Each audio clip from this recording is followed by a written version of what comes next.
हैं कि मैं हर सुबह उठ के पूजा अर्चना करता हूं, मंदिर जाता हूं, धूप दीप करता हूं, दैट मीन्स मैं बहुत ही आध्यात्मिक इंसान हूं। नहीं, आप एक धार्मिक इंसान है, पर आध्यात्मिकता तो धर्म से भी ऊपर आती है।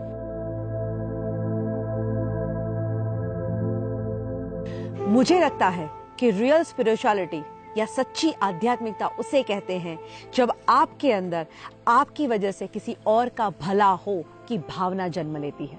अगर आपकी वजह से किसी का अच्छा होता है तो सही में आप एक आध्यात्मिक इंसान बन सकते हैं। मदर टेरेसा एक आध्यात्मिक लेडी थी जिन्होंने अपने बारे में नहीं औरों के बारे में सोचा। एंड ये भावना तो कुदरत ने हर इंसान के अंदर दी है, बस उसे जगाने की जरूरत है। कहते हैं जब आप दूसरों की मदद करते हैं तो ऊपर वाला तुम्हारी मदद करता है। एंड जब आप दूसरों की मदद करते हैं ना, वो आपको रिवॉर्ड करता है। किस चीज से? बेहद खुशी से, बेहद सुकून से। आप याद करिएगा, आपने जीवन में कभी भी निस्वार्थ भावना से किसी की मदद की होगी तो डेफिनेटली दिल को बहुत ही सुकून मिलता है। इसलिए मैं कहती हूं, हमेशा औरों की मदद करना शुरू कर दीजिए, एंड ऑफ कोर्स निस्वार्थ भावना के साथ। कई बार मैं जब मदद करने की बात कहती हूँ तो कई लोगों को ये लगता है कि जब मैं किसी की मदद करता हूँ मतलब मेरे पास से कुछ जाता है। बट रियल डेफिनेशन आप किसी को मदद करने की या हेल्प करने की समझेंगे तो मदद करने से कभी किसी का कुछ नहीं जाता। अरे वही चीज मल्टीप्लाई होके जीवन में वापस आता है। इसी को समझाने के लिए मैं आपको एक स्टोरी सुनाती हूँ। अमेरिका में एक लेडी थी जिसके पास कोई ज्यादा पैसे नहीं थे, हस्बैंड की डेथ हो गई थी, पेंशन के पैसों से जीवन बिता रही थी। तब एक घटना घटी। उसके घर के बाहर एक लड़का आया, दरवाजा खटखटाया। वो देखती है, वो 14-15 साल का एक लड़का जो सेल्समैन था और अपनी प्रोडक्ट्स बेचने के लिए आया था। ये लेडी के पास उतने पैसे नहीं थे तो उसने कह दिया कि देख बेटा, मेरे पास इतने पैसे नहीं है, मैं तुझे गलत उम्मीद नहीं दूंगी, मैं तेरी चीज वस्तुएं खरीद नहीं पाऊंगी, पर 2 मिनट तू मेरे घर में आ। वो घर में बिठाती है और किचन में जाती है और दूध का एक ग्लास लेके आती है और कहती कि बेटा, मुझे लगता है कि तू बहुत भूखा है, बहुत प्यासा है, मैं तेरी और कोई मदद नहीं कर सकती, बट एक ये दूध का ग्लास तुझे दे सकती हूँ जिससे तेरी भूख और प्यास दोनों मिट जाएगी। बच्चा दूध का ग्लास पीता है, थैंक यू कह के चला जाता है। इस घटना को और 15 साल बीतते हैं। अब तो ये लेडी बहुत बुजुर्ग हो चुकी है और एक दिन उनको हार्ट अटैक आता है। आस पड़ोस वाले उनको हॉस्पिटल में भर्ती करते हैं और जब उनके ऊपर सर्जरी होती है, बाद में वो ठीक होकर अपनी आंखें खोलती है, तब उनको पता चलता है कि उनके ऊपर तो ऑलरेडी एक बहुत बड़ी सर्जरी हो चुकी है और जिसका लाखों का बिल बन चुका है। इस लेडी के पैरों तले से जमीन निकल जाती है।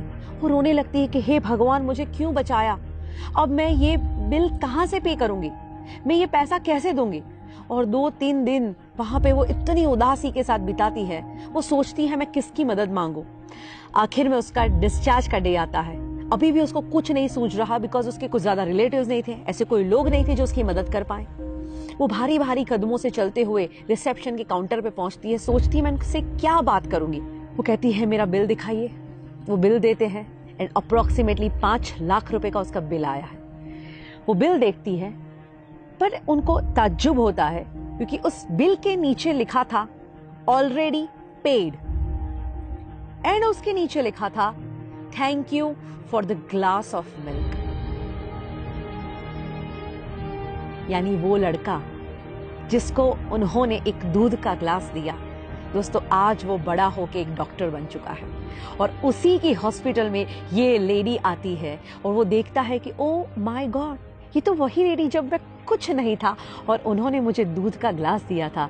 आज ये ऋण चुकाने का मौका मिला है, क्यों ना मैं अपना ऋण चुकाऊं, क्यों ना इनका बिल मैं ही भर दूं। इसीलिए तो कहते हैं कि जब आप अच्छे काम करते हैं, दुनिया गोल है, जो अच्छे काम भेजे हैं वो सब लौट के वापस आते ही हैं। बट अच्छी बात क्या है कि कुदरत इतनी मेहरबान है हम पे कि जब हम कुछ छोड़ते हैं उससे कई गुना बढ़ के ये लाइफ में वापस आती है। हम हमेशा पूरी जिंदगी लगे रहते हैं दुनिया को इम्प्रेस करने में, बट अगर सही में इम्प्रेस करना है ना तो उस ऊपर वाले को कीजिए। आपका इंटेंशन कितना भी सही क्यों ना हो, ये दुनिया सिर्फ आपका प्रेजेंटेशन देखती है, एंड आपका ये प्रेजेंटेशन कितना भी अच्छा क्यों ना हो, ये ऊपर वाला तो सिर्फ आपका इंटेंशन ही देखता है। तो ये सद्भावना की शुरुआत आज से ही की जाए। मैं तो कहती हूँ दुनिया में खुशियाँ फैलाई जाए, क्योंकि अगर आप औरों के जीवन में खुशियाँ फैलाना भी शुरू करोगे तो वही खुशियाँ मल्टीप्लाई होकर आपके जीवन में वापस आएगी। भगवत गीता में बहुत ही सुंदर कहा गया है कि इस दुनिया में कोई भी इंसान अगर दुखी है तो तुम लंबे समय तक खुश नहीं रह सकते। अगर औरों को खुशियां बांटोगे तो तुम्हारे जीवन में खुशियां अपने आप आएगी। और मैं तो कहती हूँ आज के इस दुनिया में किसी के चेहरे पे स्माइल ले आना वो भी एक बहुत बड़ा आध्यात्मिक काम है। कहते हैं एक उदास चेहरे पे एक प्यारी सी मुस्कुराहट आ जाए और अगर उसकी वजह तुम हो तो समझ लेना इस दुनिया का सबसे धनवान इंसान